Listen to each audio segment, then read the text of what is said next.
Hey, it's Cat at Cattails TV. I'm at the beach. Anywho, so they found out the Titan imploded.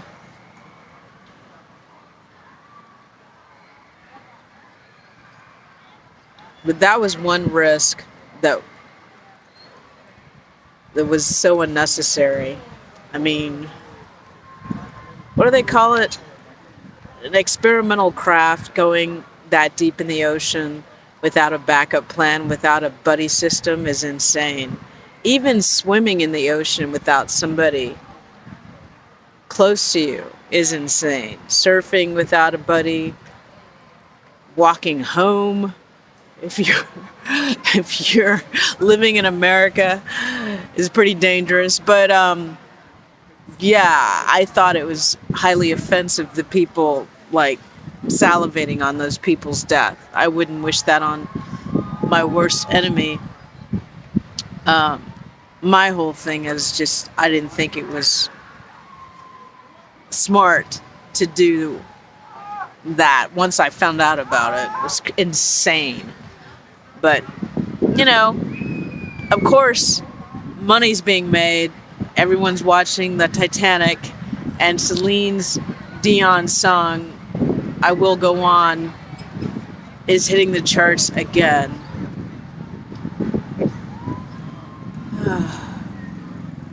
Change of subject.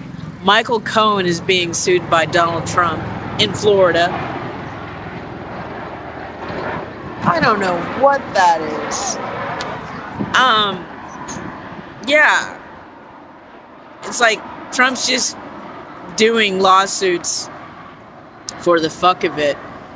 Meanwhile, he should be focused on the multiple indictments and the espionage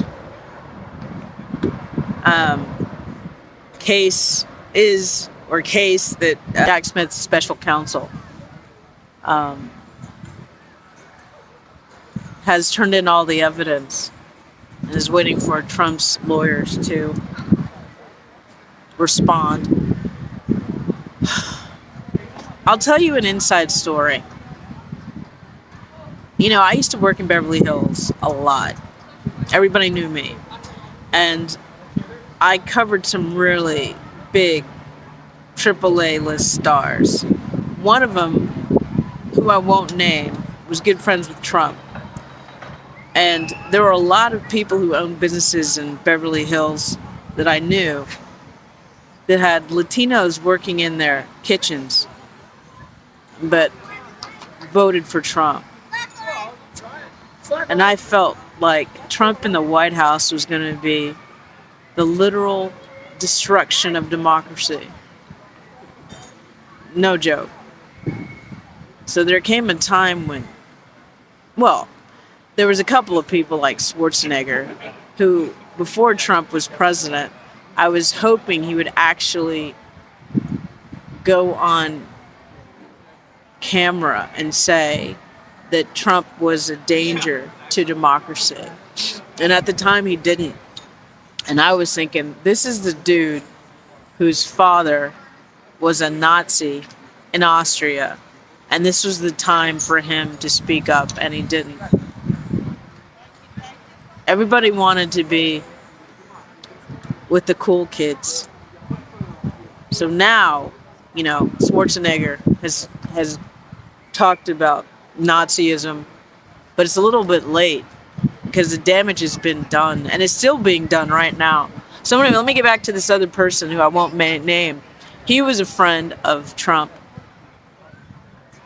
Very, very close. Went to his wedding, etc., etc. And Trump had asked him to be the head of the National Endowment of the Arts. And I told this person, I said, listen, I know I'm nobody, but I want you to hear me. Do not take that job. If you take that job, you will lose your fan base. Luckily, he did not.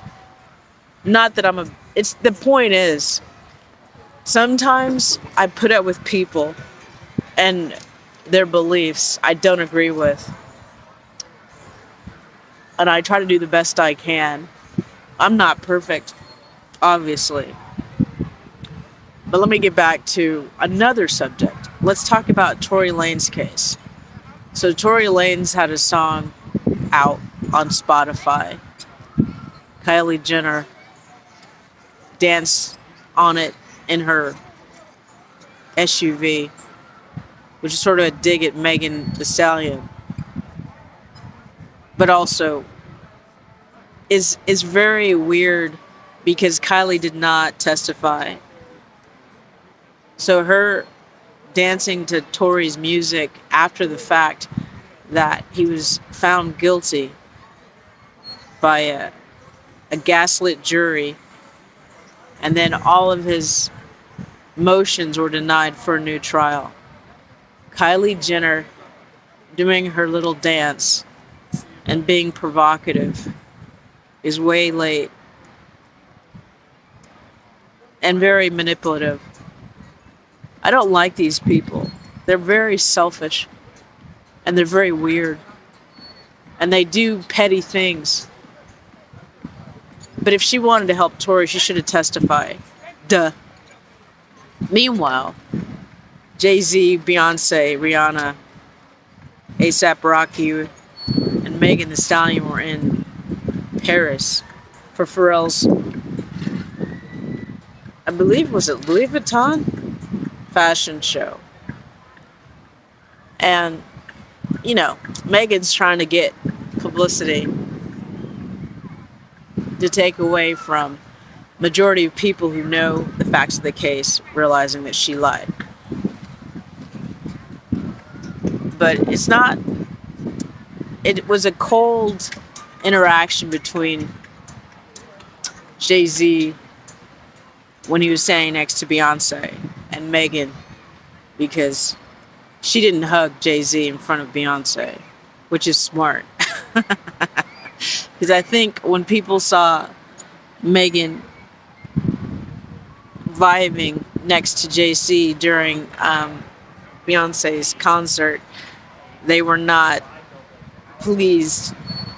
And even I said, you better watch your man, girl, because, you know, Megan has a reputation. And I'm sure Rihanna wasn't really cool with Megan Thee Stallion being anywhere near her, A$AP Rocky, because Rihanna fired Megan from Savage Fenty. Savage was Rihanna's first, by the way. But I digress. What I want to just say is Spotify stopped Tory's song from being played.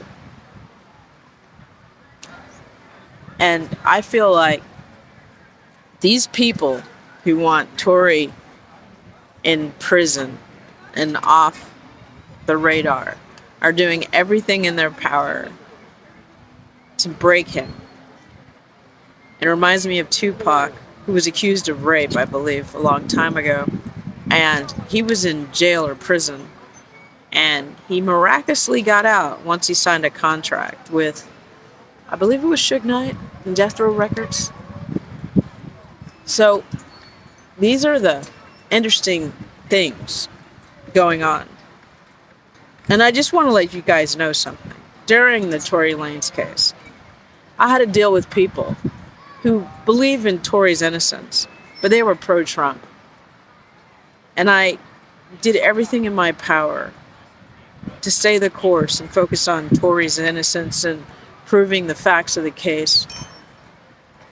And closing my ears to these people promoting Trump, not knowing what I know, because I studied him for a very long time. I know certain things he did in New York that some people don't know. For instance, Trump Tower was built on immigrants' blood and bodies. A lot of Polish workers they slept on the ground. They made like $2 an hour if they made that when they were building Trump Tower. Also know how he discriminated against blacks in New York when it came to housing. And also all the cases of women accusing him of rape. But he brags about grabbing women by the pussy, so nothing But this is what gets me, though. And the same thing with Megan Thee Stallion fans when it comes to Trump.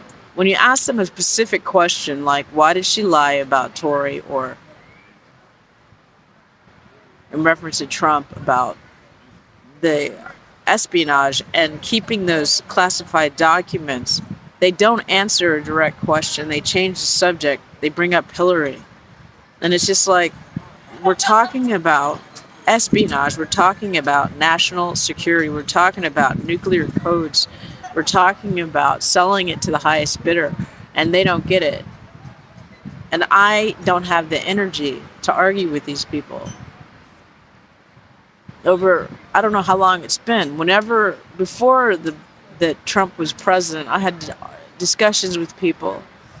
And I saw the bots on Twitter and all the weird shit that was going down, and people literally instigating fights, and it was all like propaganda. It was all like psychological warfare, and regular people just didn't get it.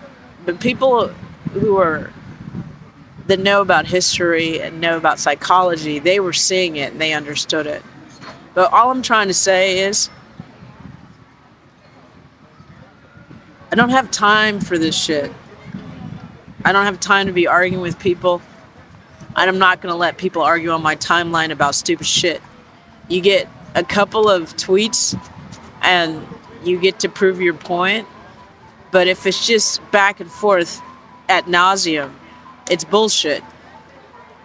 In regard to the Tory Lanez case, there's no guns, there's no bullets, there's no fragments from her foot, there's no DNA. His DNA was not on the gun. They did not test Megan or Kelsey's DNA.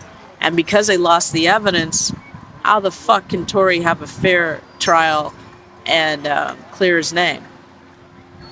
I feel like his lawyers fucked up the case. Sean Hawley definitely fucked up the case. And there's people that have been sending me information on Twitter who've done a wonderful job. Crystal Nicole did a great video explaining Sean Hawley and that email that Megan Cuntiff posted. Megan Cuntiff only posts stuff that is pro-prostitution of the law. It's not about the facts of the case, as in showing both sides. It's only that something that damages the truth coming out about actually what happened that night. She doesn't investigate. She just reports or regurgitates things that are one-sided, which I don't think is fair. But whatever. But what's hilarious is the LA Press Club keeps talking about they promote like investigative journalism and stuff like that. But if the person is just regurgitating what the prostitution wants, I don't get it. But that's how this game is played in Hollywood. If you do what they want, they reward you superficially. But any time they can get rid of you. I said this to someone the other day. Whitney Houston, when she died at that Beverly Hills hotel, what was his name? Clive Davis still had that Grammy party. Her body was laying upstairs. They were dancing downstairs. And the same night, they raised her album prices to 65% higher than they were the day before. These people don't give a fuck about anyone. So anyway, you know, YouTube demonetizes my videos all the time. I don't want them demonetizing because someone's playing loud music. But yeah, what I'm trying to say is,